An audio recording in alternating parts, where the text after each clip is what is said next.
जो आप टाइटल और थंबनेल देख के आए हैं ना वीडियो पे, उसी के बारे में हम बताने वाले हैं। नमस्कार, प्रणाम। मैं हूं प्रवीण तिवारी और आप देख रहे हैं भोजपुरी अपडेट बक्सर। जैसा कि आप टाइटल और थंबनेल में देख रहे हैं कि अरविंद अकेला कल्लू जी का नेहा राज के साथ गीत आ रहा है। जी हाँ, हम जहाँ तक जानकारी है मुझे, पहली बार नेहा राज के साथ अरविंद अकेला कल्लू जी का ये गाना आ रहा है।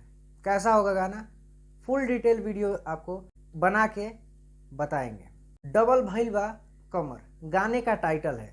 इस गाना को भागीरथी पाठक जी लिखे हैं और आपको बता दें कि आर्या शर्मा जी का म्यूजिक है। पवन पाल जी के डायरेक्शन में बना है वीडियो और वीडियो में अरविंद अकेला कल्लू जी के साथ एक्ट्रेस रानी दिख जाएंगी। काफ़ी कमाल का जोड़ी है और गाने का टीजर देखने के बाद साफ पता चल रहा है कि काफ़ी फनी अंदाज में शूट किया गया है। काफ़ी मस्ती भरा ये वीडियो सॉन्ग हो सकता है।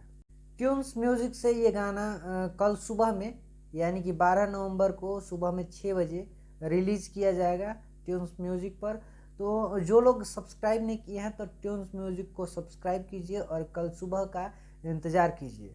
काफ़ी बवाल सॉन्ग होने वाला है और फिलहाल में अभी बहुत सारे अरविंद अकेला कल्लू जी का गाना आया हुआ है और उसके बाद नाच रे पतर की नागिन 3 जिसको बोलते हैं वो भी आने वाला है और इसी सप्ताह में हो सकता है नाच रे पतर की 3 रिलीज़ हो जाए।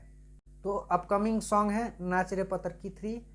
ये एक अपडेट था, सोचे आप लोग के साथ साझा करते हैं। ये जानकारी आपको कैसा लगा कमेंट करके ज़रूर बताइएगा। मिलते हैं अगले वीडियो में, तब तक के लिए दीजिए इजाज़त। नमस्कार।